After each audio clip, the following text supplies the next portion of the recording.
Hello বন্ধুরা, wbporashona.com চ্যানেলে সবাইকে স্বাগত। আমরা নবম শ্রেণীর বাংলার আকাশে সাতটি তারা কবিতার একটি গুরুত্বপূর্ণ প্রশ্নের উত্তর তোমাদের সামনে আজকে আলোচনা করব। শুরুতেই জানিয়ে রাখি wbporashona.com বাংলার প্রথম ডিজিটাল প্রশ্ন উত্তর সহায়িকা। পাঠ্য বিষয়ের বিভিন্ন প্রশ্নের উত্তর আলোচনা তোমরা যদি বিনামূল্যে পড়তে চাও তবে এখনই ভিজিট করো আমাদের ওয়েবসাইট wbporashona.com এ। লিংক ডেসক্রিপশন বক্সে দেওয়া আছে। তোমরা যারা হোয়াটসঅ্যাপ ইউজ করো তাদেরকে বলছি, চাইলে আমাদের হোয়াটসঅ্যাপ চ্যানেলে জয়েন হয়ে যেতে পারো, তারও লিংক ডেসক্রিপশন বক্সে দেওয়া আছে। যারা আমাদের ইউটিউব চ্যানেলটাকে এখনো সাবস্ক্রাইব করোনি, প্লিজ সাবস্ক্রাইব করে পাশে থাকা বেল আইকনটা প্রেস করে দাও। চলো শুরু করে দিই আজকের আলোচনা। আজকের প্রশ্ন, এরই মাঝে বাংলার প্রাণ। বাংলার প্রাণ স্পন্দন কবি কিভাবে উপলব্ধি করেছেন? জীবনানন্দ দাশকে আমরা মূলত প্রকৃতি প্রেমিক হিসাবেই চিনি।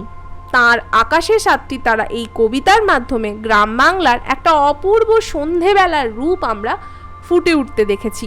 কি রয়েছে কবিতাটা একবার প্রথমে পড়ে নেবে, তাহলে আমার এই বর্ণনাটা আরো ভালোভাবে বুঝতে পারবে। সবুজ ঘাসে বসে তিনি সন্ধ্যার এক অপরূপ দৃশ্য উপভোগ করছেন। সন্ধ্যার আকাশে সাতটা তারা ফুটে উঠেছে। সূর্যের অস্ত যাওয়ার পর পরবর্তী সময় যে লাল বর্ণের আকাশের রং তাকে গঙ্গাসাগরের জলের অতলে ডুবে যাওয়া বিসর্জিত কন্যাকে মনে করায়।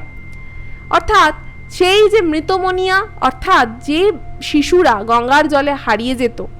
একটা খুব খারাপ প্রথা ছিল আমাদের দেশে গঙ্গার জলে সন্তান বিসর্জন। তো সেই প্রথার কথাই যেন এই লাল আকাশের মাধ্যমে কবির মনে প্রস্ফুটিত হচ্ছে। ধীরে ধীরে সন্ধ্যা সম্পূর্ণভাবে নেমে আসে, অর্থাৎ গাঢ় অন্ধকারে পুরোটা ঢেকে যায়। কোনরূপ চঞ্চলতাহীন সন্ধ্যা যেন প্রকৃতির শান্ত অনুগত।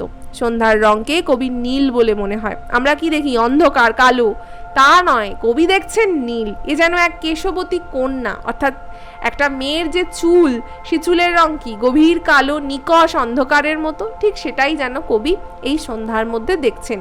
এই কল্পিত কন্যার চুলে স্পর্শ করে কবির চোখ মুখ। বাংলার পরিচিত গাছ হিজল, কাঁঠাল, জাম গাছেরাও এই কন্যার স্পর্শ থেকে বঞ্চিত হয় না। অর্থাৎ সেই কন্যা যেন প্রকৃতি মা, তিনি যেন বাংলার সব কিছুকে তথা কবিকেও তার কোলে বা তার স্নেহের স্পর্শে সকলকে আগলে রেখেছেন। বাকি আলোচনা তো অবশ্যই করব, তার আগে একটা অন্য বিষয় তোমাদের সাথে শেয়ার করতে চাই। পরীক্ষায় যদি ভালোভাবে প্রস্তুতি নিতে চাও তাহলে শুরু করো বছরের প্রথম থেকেই। কি করবে? প্রতিটা সাবজেক্টের প্রতিটা অধ্যায় ভালোভাবে পড়ো এবং তার উপর একটা করে পরীক্ষা দাও। দেখো তোমরা কেমন প্রিপারেশন নিয়েছো। তা কিভাবে পরীক্ষা দেবে? সকলের তো টিচার নেই, আর থাকলেও তোমরা সবসময় বলে উঠতে পারো না। তাই তোমাদের জন্য wbporashona.com নিয়ে এসেছে চ্যাপ্টার টেস্ট ইবুক সিরিজ। কি থাকছে? 7টি subject, Bangla, English, history, geography, ভৌতবিজ্ঞান, জীবনবিজ্ঞান এবং অঙ্কের ওপর চ্যাপ্টার টেস্ট ইবুক সিরিজ। প্রতিটা সাবজেক্টের প্রতিটা অধ্যায়ের মডেল প্রশ্নপত্র এবং মডেল উত্তরপত্র। ভালোভাবে প্রিপারেশন নিয়ে তোমরা টাইমার চালাবে মোবাইলে, দিয়ে পরীক্ষা স্টার্ট করবে আমাদের প্রশ্নপত্র দেখে। উত্তরপত্রটা খুলবে না তখন।